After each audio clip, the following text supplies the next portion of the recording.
زندگی کے آخری لمحات میں جب آپ کو یقین ہو کہ بس آپ چند ہی لمحوں کے مہمان ہیں، ان لمحات میں اگر آپ اس شہر کی طرف سفر کریں جہاں آپ نے آنکھ کھولی ہو، جس کی گلیوں میں آپ کھیلے ہوں، جس کے چوباروں پر آپ نے لالٹین کی روشنی میں کتابیں پڑھی ہوں، تو یہ سفر ایک شدید رومانٹک اور نوسٹیلجک احساس لیے ہوئے ہوتا ہے۔ یہ احساس بیک وقت بہت حسین اور بہت کربناک بھی ہوتا ہے۔ تو یہی احساس قائد اعظم کو بھی یقیناً ہوگا جب وہ کوئٹہ سے کراچی جا رہے تھے اور وہ فاطمہ جناح سے کہہ بھی چکے تھے کہ اب میں زندہ نہیں رہنا چاہتا۔ تو دوستو 11 ستمبر 1948 1948 کو قائد اعظم کوئٹہ ایئرپورٹ پہنچے۔ یہاں سے انہیں گورنر جنرل کے سرکاری وائکنگ طیارے میں کراچی روانہ ہونا تھا۔ اس وقت قائد اعظم کی حالت انتہائی خراب ہو چکی تھی۔ وہ قریب المرگ کیفیت میں تھے۔ صرف ایک روز پہلے ڈاکٹر الہی بخش کہہ چکے تھے کہ قائد اعظم محض چند روز کے یا چند گھڑیوں کے مہمان ہیں۔ قائد اعظم اپنی خراب طبیعت کی وجہ سے چل کر اپنے قدموں پر طیارے تک نہیں جا سکے، بلکہ انہیں اسٹریچر پر طیارے میں منتقل کیا گیا۔ طیارے کے عملے نے انہیں سلیوٹ کیا اور قائد اعظم نے سخت کمزوری اور تقریباً نیم بے ہوشی کی حالت میں بھی انہیں ہاتھ ہلا کر جواب دیا۔ انہیں طیارے کے فرنٹ کیبن میں سیٹس پر احتیاط سے لٹا دیا گیا۔ چونکہ طیارے نے ہزاروں فٹ کی بلندی پر پرواز کرنا تھا اور اتنی بلندی کی وجہ سے قائد اعظم کو سانس لینے میں مشکل پیش آ سکتی تھی، اسی لیے طیارے میں آکسیجن سلنڈر اور گیس ماسک کا بھی پورا بندوبست موجود تھا۔ پھر طیارے نے ٹیک آف کیا، لیکن جب طیارہ کافی بلندی پر چلا گیا تو قائد اعظم کو سانس کی تکلیف شروع ہو گئی۔ چنانچہ انہیں گیس ماسک لگا کر مصنوعی طور پر آکسیجن پہنچائی جاتی رہی۔ 2 گھنٹے کے سفر کے بعد شام 4:15 بجے یعنی 4:15 پر قائد اعظم کے طیارے نے ماری پور ایئرپورٹ کراچی پر لینڈ کیا۔ ماری پور ایئرپورٹ دوستو پاک فضائیہ کی ایئر بیس تھی، جسے اب مسرور ایئر بیس کہتے ہیں۔ اس ایئر بیس پر ایک اور حیرت انگیز بات ہوئی۔ قائد اعظم پاکستان کے پہلے گورنر جنرل تھے، سربراہ مملکت تھے اور اس لحاظ سے ان کا عہدہ وزیر اعظم سے اوپر تھا۔ ان کو ایئرپورٹ پر وزیر اعظم اور دوسرے عہدیداروں کو ریسیو کرنے کے لیے موجود ہونا چاہیے تھا، مگر جب 11 ستمبر کو قائد اعظم کا طیارہ کراچی پہنچا تو ایئرپورٹ پر وزیر اعظم تو کیا کوئی بھی اعلیٰ سرکاری عہدیدار موجود نہیں تھا۔ صرف گورنر جنرل ہاؤس کا سٹاف تھا اور قائد اعظم کے انگریز military secretary lieutenant colonel Geoffrey Knowles موجود تھے۔ اب اس کی لاجک یہ پیش کی جاتی ہے کہ قائد اعظم کی آمد کو حکومت سے خفیہ رکھا گیا تھا، یعنی قائد اعظم کسی حکومتی عہدیدار کو بتائے بغیر کراچی آئے تھے، حتیٰ کہ وزیر اعظم لیاقت علی خان کو بھی ان کی آمد کی اطلاع نہیں دی گئی تھی۔ اس رازداری کی وجہ یہ بتائی جاتی ہے کہ اگر قائد اعظم کی آمد کو خفیہ نہ رکھا جاتا اور ضلعی انتظامیہ اور وفاقی حکومت کے اہلکار انہیں ریسیو کرنے پہنچ جاتے تو ایئرپورٹ پر رش لگ جاتا اور شور شرابہ ہوتا، اور قائد اعظم جو کہ اس وقت بہت بیمار تھے انہیں اس شور شرابے سے ظاہر تکلیف ہوتی۔ چنانچہ کسی ہنگامے سے بچنے کے لیے حکومت کو ان کی آمد کی اطلاع نہیں دی گئی۔ ممکن ہے ایسا ہی ہو کیونکہ قائد اعظم کی حالت واقعی ایسی نہیں تھی کہ وہ شور شرابے کو برداشت کر سکتے۔ تو دوستو اب ایئرپورٹ پر صورتحال یہ تھی کہ قائد اعظم کو لے جانے کے لیے ایک ملٹری ایمبولینس اور ان کا سامان لے جانے کے لیے ایک فوجی ٹرک موجود تھا۔ اس کے علاوہ قائد اعظم کی کیڈلک کار بھی ایئرپورٹ پر موجود تھی، جس میں کرنل جیفری نالز سوار تھے، جبکہ گورنر جنرل ہاؤس کے سٹاف کی کچھ گاڑیاں بھی ساتھ تھیں۔ قائد اعظم کے ڈاکٹر کرنل الہی بخش اور ڈاکٹر علی مستری بھی وہاں موجود تھے، ان کی نرس بھی موجود تھی اور فاطمہ جناح تو ظاہر ہے وہاں موجود ہی تھی۔ مطلب یہ کہ گاڑیوں کا ایک چھوٹا سا قافلہ تھا جس میں مناسب تعداد میں لوگ موجود تھے۔ تو یہ سب لوگ قائد اعظم کا خیال رکھنے کے لیے ظاہر ہے کافی تھے۔ تو اب گورنر جنرل ہاؤس کے سٹاف نے قائد اعظم کے اسٹریچر کو طیارے سے فوجی ایمبولینس میں منتقل کر دیا۔ فاطمہ جناح اور نرس ایمبولینس میں قائد اعظم کے قریب بیٹھ گئی۔ قائد اعظم کے دونوں ڈاکٹرز الہی بخش اور علی مستری کرنل نالز کے ساتھ قائد اعظم کی کیڈلک کار میں سوار ہو گئے۔ قائد اعظم کا سامان فوجی ٹرک میں لاد دیا گیا۔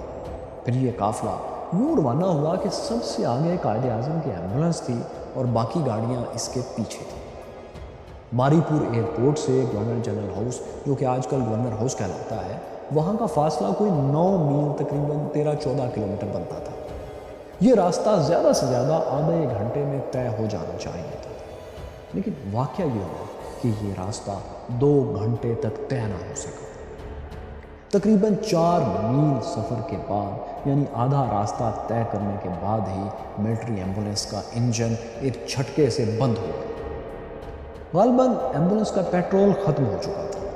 یہاں سے قائد اعظم کی زندگی کے آخری دن کی آخری آزمائش کا آغاز ہوا، اور یہ آج تک ایک سازشی تھیوری کو اپنے ساتھ لیے ہوئے ہے۔ دوستو، بظاہر ایمبولنس یا کسی اور گاڑی کا پیٹرول ختم ہو جانا یا انجن میں کوئی خرابی پیدا ہو جانا کوئی بڑی بات نہیں ہوتی، ایسا ہوتا رہتا ہے۔ لیکن یہاں مسئلہ یہ تھا کہ قائد اعظم کوئی عام شہری یا مریض نہیں تھے، وہ ملک کے گورنر جنرل تھے، بانی پاکستان تھے۔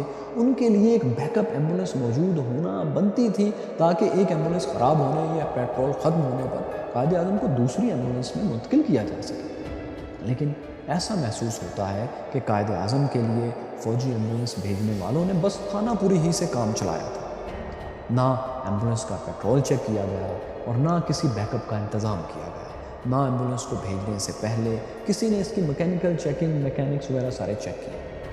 یوں لگتا ہے کہ جیسے بس جان چھڑانے والے انداز میں ایک ایمبولنس منگوائی گئی اور اسے بغیر سوچے سمجھے بھیج دیا گیا، اور یہ سمجھا گیا کہ فرض پورا ہو گیا۔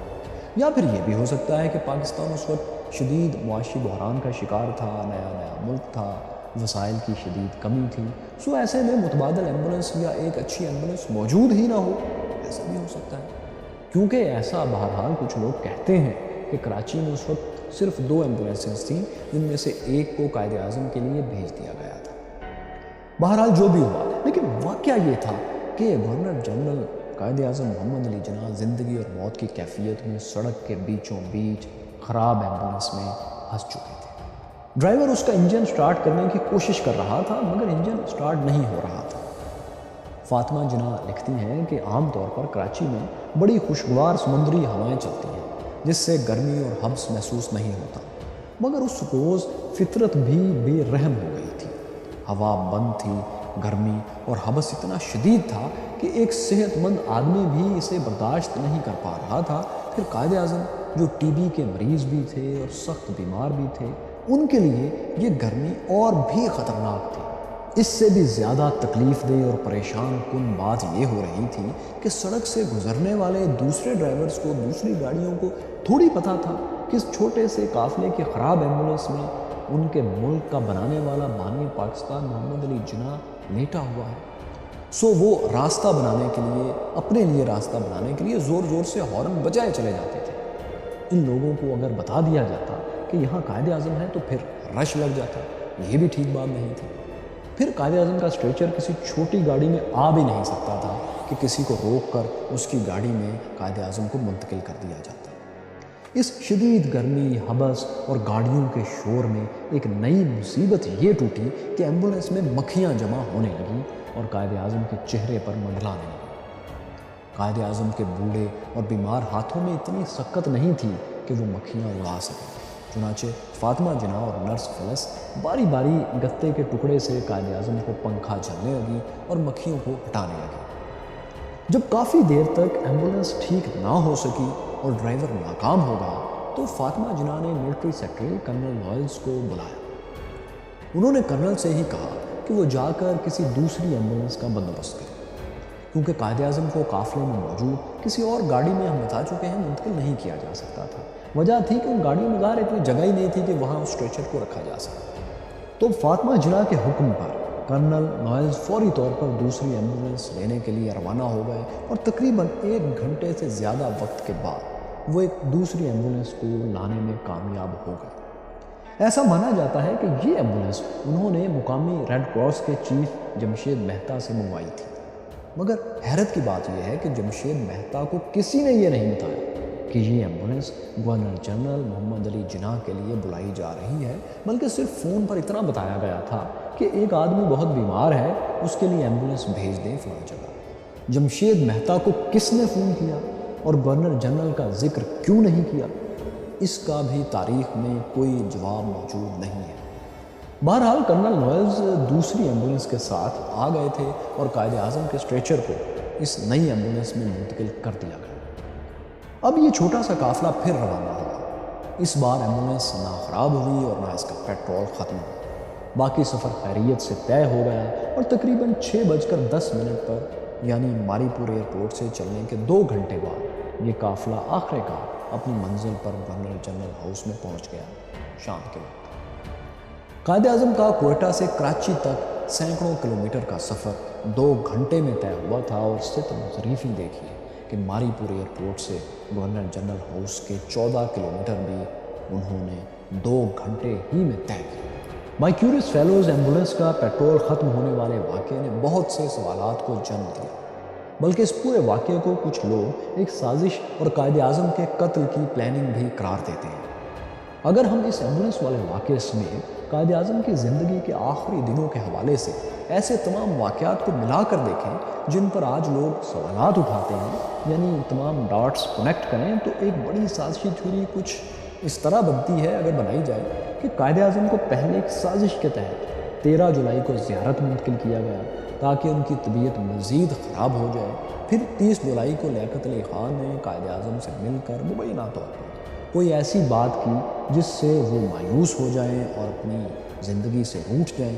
اس کے بعد 11 ستمبر کو قائد اعظم کراچی ایئرپورٹ پہنچے تو حکومتی اہلکار جان بوجھ کر انہیں ریسیو کرنے نہیں آئے، یعنی انہیں تنہا چھوڑ دیا گیا اور ان کے لیے جان بوجھ کر ایک خراب ایمبولینس کم پیٹرول کے ساتھ بھیج دی گئی تاکہ وہ بر وقت گورنر جنرل ہاؤس نہ پہنچ سکیں اور راستے میں ہی گرمی اور حبس سے دم توڑ دیں۔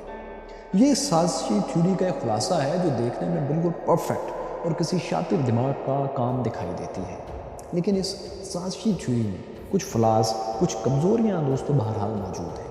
ہم نے پچھلے ویلاگ میں آپ کو بتایا تھا کہ اس بات کا کوئی ایویڈنس موجود نہیں کہ قائد اعظم کو زیارت منتقل کرنا کوئی حکومتی سازش تھی، نہ ہی اس بات کا کوئی ثبوت ہے کہ لیاقت علی خان نے ان سے آخری ملاقات میں انہیں زندگی سے مایوس کرنے کی کوئی کوشش کی تھی۔ اگر اس معاملے میں حکومت کی کوئی سازش ہوتی تو قائد اعظم کے علاج کے لیے 6 ڈاکٹرز اور میڈیکل مشینیں زیارت اور کوئٹہ نہ بھیجی جاتی۔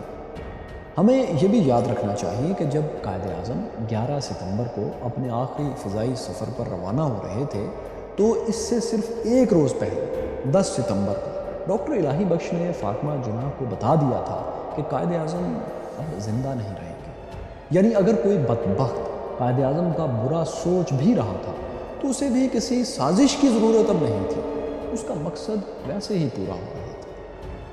تو دوستو، قائد اعظم اپنی زندگی کے سب سے تکلیف دہ سفر کے بعد جب گورنر جنرل ہاؤس پہنچے تو ڈاکٹرز نے ان کا معائنہ کیا۔ انہوں نے فاطمہ جناح کو بتایا کہ کوئٹہ سے کراچی کے سفر اور پھر گورنر جنرل ہاؤس پہنچنے تک قائد اعظم کی صحت میں مزید کوئی خرابی پیدا نہیں ہوئی، یعنی جس حالت میں وہ کوئٹہ سے چلے تھے ان کی حالت ویسی ہی تھی۔ مطلب وہ بیمار تو تھے مگر ہوائی سفر اور پھر ایمبولینس خراب ہونے کی وجہ سے انہیں جو گرمی اور حبس برداشت کرنا پڑا تھا، اس سے ان کی صحت مزید متاثر نہیں ہوئی۔ فاطمہ جناح دیکھ رہی تھی کہ Quaid Azam governor general house پہنچ کر کچھ پرسکون ہو گئے ہیں اور وہ پھر گہری نیند سو بھی گئے۔ اب یہ سب تو ہو گیا، لیکن یہاں پھر حیرت انگیز بات یہ ہے کہ اس وقت تک بھی کسی حکومتی عہدیدار کو یہ معلوم نہیں ہو سکا کہ Quaid Azam governor general house Karachi پہنچ چکے ہیں۔ چنانچہ کوئی اعلیٰ حکومتی عہدیدار ان کی خیر خبر لینے نہیں آیا۔ دوستو، آپ کو یہاں یہ بات کلیئر کر دیں کہ لیاقت علی خان اور دوسرے حکومتی عہدیدار بڑی اچھی طرح سے یہ جانتے تھے کہ قائد اعظم بہت بیمار ہے اور ان کی زندگی کے دن اب تھوڑے ہی رہ گئے ہیں۔ 4 ستمبر کو جب ابھی قائد اعظم کوئٹہ میں تھے تو کابینہ کے سیکرٹری جنرل چودھری محمد علی کوئٹہ آئے تھے اور قائد اعظم کی خراب حالت اپنی آنکھوں سے دیکھ کر واپس کراچی گئے تھے۔ ان کے کراچی پہنچنے کے بعد لیاقت علی خان کی صدارت میں وفاقی کابینہ فیڈرل کیبنٹ کی ایک ایمرجنسی میٹنگ بھی ہوئی تھی۔ اس لیے یہ بات بہت عجیب لگتی ہے کہ قائد اعظم بیمار حالت میں کراچی پہنچ جائیں اور وزیر اعظم کو کانوں کان خبر بھی نہ ہو۔ تو اب سوال یہ ہے کہ کیا لیاقت علی خان نے 11 ستمبر کو قائد اعظم سے ملنے یا ان کی کوئی خیر خبر حاصل کرنے کی کوشش کی تھی یا نہیں؟ مائی کیوریس فیلوز 11 ستمبر 1948 1948 کو لیاقت علی خان کی مصروفیات کے بارے میں تاریخ کے 2 ورژن ہیں۔ پہلا ورژن تو یہی ہے جو ہم نے پہلے بھی آپ کو بتایا کہ لیاقت علی خان سمیت کسی حکومتی اہلکار کو قائد اعظم کی آمد کا علم ہی نہیں تھا۔ چنانچہ قائد کی زندگی کے آخری روز لیاقت علی خان کی ان سے کوئی ملاقات نہیں ہو سکی۔ یہ بھی کہا جاتا ہے کہ جب قائد اعظم کا انتقال ہوا تو اس وقت لیاقت علی خان فرانسیسی سفارت خانے میں کاکٹیل پارٹی میں شریک تھے۔ اس دور میں سری پرکاش پاکستان میں بھارتی ہائی کمشنر تھے۔ انہوں نے اپنی کتاب Pakistan birth and early days میں لکھا ہے کہ قائد اعظم کی وفات کے بعد میں نے لیاقت علی خان کو یہ کاکٹیل پارٹی والا واقعہ یاد دلایا اور کہا کہ پارٹی میں کسی کو بھی قائد اعظم کے متعلق کچھ معلوم نہیں تھا۔ وہ لکھتے ہیں کہ اس بات کے جواب میں لیاقت علی خان نے کہا کہ قائد اعظم ایک سادہ مزاج انسان تھے، وہ کسی ہنگامے کے قائل نہیں تھے، اس لیے کسی کو بھی ان کے اس آخری سفر کی اطلاع نہیں دی گئی تھی۔ یعنی سری پرکاش کے اس بیان سے یہ ظاہر ہوتا ہے کہ لیاقت علی خان کو قائد اعظم کی کراچی آمد کا سرے سے علم ہی نہیں تھا اور وہ بے خبری میں اس پارٹی میں شریک تھے۔ بلکہ سری پرکاش تو یہ بھی لکھتے ہیں کہ جب لیاقت علی خان سونے کے لیے جا رہے تھے تب انہیں کسی نے قائد اعظم کی وفات کی اطلاع دی تھی۔ لیکن دوستو، لیاقت علی خان کے بارے میں تاریخ کا ایک اور ورژن بھی موجود ہے۔ یہ ورژن قائد اعظم کے ADC بریگیڈیئر نور حسین نے بیان کیا ہے۔ نور حسین یہ دعویٰ کرتے ہیں کہ لیاقت علی خان کو قائد اعظم کی آمد کا پورا علم تھا اور وہ قائد اعظم کو ریسیو کرنے کے لیے اپنی کار میں ماری پور ایئرپورٹ آئے تھے، مگر ہوا یہ کہ جب وہ ایئرپورٹ پہنچے تو قائد اعظم کی ایمبولینس ایئرپورٹ سے نکل رہی تھی۔ اس لیے لیاقت علی خان اپنی کار کے ساتھ قائد اعظم کے قافلے کے پیچھے چلنے لگے اور جب Quaid Azam governor general house پہنچ گئے تو پھر لیاقت علی خان ایک ضروری میٹنگ کے لیے چلے گئے۔ لیکن دوستو، بریگیڈیئر نور حسین کے اس دعوے کے حق میں کوئی اور ثبوت یا بیان موجود نہیں ہے۔ اگر لیاقت علی خان قائد اعظم کے قافلے کے ساتھ تھے تو پھر ان کی وہاں موجودگی کا قافلے میں موجود لوگوں کو علم ہونا چاہیے تھا، لیکن ایسا تو نہیں ہے۔ فاطمہ جناح جو قائد اعظم کی ایمبولینس میں سوار تھے، انہوں نے بھی لیاقت علی خان کو نہیں دیکھا اور نہ ہی اس بارے میں کوئی کبھی بیان دیا۔ پھر سوال یہ بھی ہے کہ اگر لیاقت علی خان قائد اعظم کے قافلے کے ساتھ گورنر جنرل ہاؤس آئے بھی تھے تو واپس کیوں چلے گئے؟ وہ کون سی ایسی ضروری میٹنگ تھی جس کی وجہ سے لیاقت علی خان کو اپنے قائد کو زندگی اور موت کی کشمکش میں چھوڑ کر جانا پڑا اور وہ حال تک نہ پوچھ سکے؟ بہرحال بریگیڈیئر نور حسین کا ورژن اور ان کا دعویٰ کتنا درست ہے کتنا غلط ہے، یہ فیصلہ ہم آپ پر چھوڑتے ہیں۔ دوستو، فاطمہ جناح لکھتی ہیں کہ گورنر جنرل ہاؤس میں قائد اعظم گہری اور پرسکون نیند سو رہے تھے اور انہیں لگ رہا تھا کہ ایک بجھتی ہوئی شمع آخری بار پھڑپھڑا رہی ہے۔ قائد اعظم تقریباً 2 گھنٹے سوئے رہے، پھر انہوں نے آنکھیں کھولی، فاطمہ جناح کو سر کے اشارے سے قریب بلایا اور کہا، فاطی، خدا حافظ۔ ان الفاظ کے ساتھ ہی ان کا سر ایک طرف کو ڈھلک گیا اور انہوں نے آنکھیں بند کر لیں۔ فاطمہ جناح تیزی سے کمرے سے نکلی اور ڈاکٹرز کو آوازیں دینے لگی۔ ڈاکٹرز چند منٹ کے اندر کمرے میں پہنچ گئے اور پھر قائد اعظم کو انجیکشن دے کر ہوش میں لانے کی کوشش کرتے رہے، مگر پھر قائد اعظم کبھی ہوش میں نہیں آئے۔ آخر ڈاکٹرز نے مزید کوشش کرنا چھوڑ دی۔ قائد اعظم کی وفات ہو چکی تھی۔ ان کے جسم کو ایک سفید چادر سے ڈھک دیا گیا۔ بانی پاکستان کے بارے میں جس خدشے کا اظہار ڈاکٹر پٹیل نے بامبے میں کیا تھا کہ اگر انہوں نے اپنا خیال نہ رکھا تو وہ 2 برس سے زیادہ نہیں جی پائیں گے، وہ خدشہ ہو بہو پورا ہو کر رہا۔ TB کی تشخیص ہونے کے 2.25 برس بعد قائد اعظم محمد علی جناح دنیا میں نہیں رہے تھے۔ فاطمہ جناح کے مطابق قائد اعظم کے آخری الفاظ وہی تھے، یعنی فاطی، خدا حافظ اور پھر کلمہ طیبہ کا ورد، جبکہ ڈاکٹر الہی بخش کے مطابق قائد اعظم کے آخری الفاظ تھے، نہیں، میں زندہ نہیں رہوں گا۔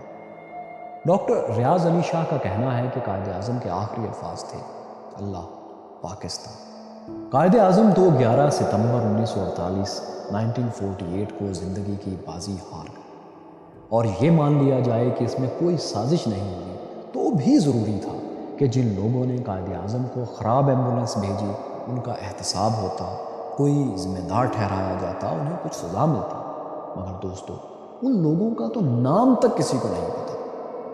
کسی نے جذبات میں آ کر ان نامعلوم افراد کے نام معلوم کرنے کی کوشش نہیں کی جن کی نااہلی یا کوتاہی سے بانی پاکستان کو اتنے تکلیف دہ مراحل سے گزرنا پڑا۔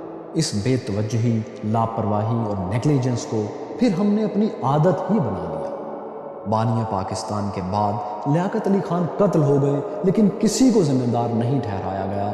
یہ کہانی بھی نامعلوم کے کھاتے میں ڈال دی گئی۔ پھر پاکستان ٹوٹ گیا اور کوئی ذمہ دار نہیں تھا۔ پاکستان مارشاء لاؤں کی بھیڑ چڑھتا رہا لیکن کوئی ذمہ دار نہیں تھا۔ فاطمہ جناح نے بانی پاکستان کی وفات پر سچ ہی کہا تھا کہ آج پاکستان یتیم ہو گیا۔